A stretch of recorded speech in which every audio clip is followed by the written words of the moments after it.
खबर है, कौमी बयानिए की तश्कील के लिए कौमी पैगाम अमन कमेटी के क़याम का नोटिफिकेशन जारी कर दिया गया।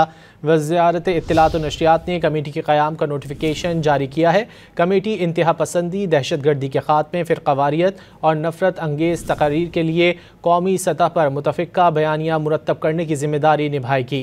मज़ीद जानेंगे डॉन न्यूज़ इस्लामाबाद के ब्यूरो चीफ इफ्तिखार शिराजी से। शिराजी साहब, नोटिफिकेशन तो जारी कर दिया गया कमेटी के क़याम का, कौन कौन शामिल है इस कमेटी में?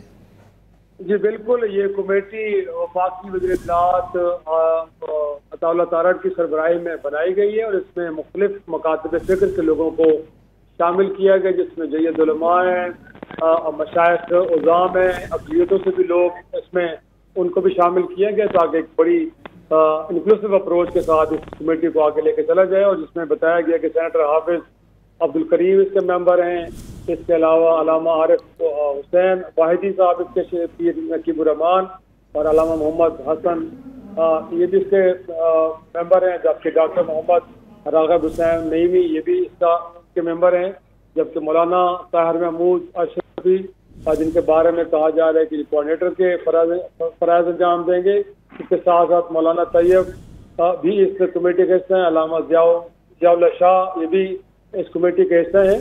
और इसके अलावा जो अक़लियतों से लिए गए उसमें बिशप मार्शल हैं, राजेश कुमार हैं और इसके अलावा सरदार रमेश सिंह अरोड़ा भी इस कमेटी के मेंबरान में शामिल हैं। तो ये कमेटी बुनियादी तौर पे POR भी बनाएगी और इसमें जो सूबाई व इलाकाई पैगाम अमन कमेटियाँ हैं उनको भी तश्कील देगी, जिनके कोऑर्डिनेटर भी मुकर्रर करेगी और जो मंजूर शुदा वफाकुल मदारिस बोर्ड्स हैं उनके नुमाइंदान को भी इसमें शामिल किया जाएगा, जबकि वज़ारत दाखिला और वज़ारत मज़हबी अमूर के जो एडिशनल सेक्रेटरीज हैं और डायरेक्टर जनरल मज़हबी अमूर तालीमात वो भी इस कमेटी के मेंबरान में शामिल होंगे। जी बहुत शुक्रिया इफ्तिखार शिराजी साहब इन तफसीलात के लिए।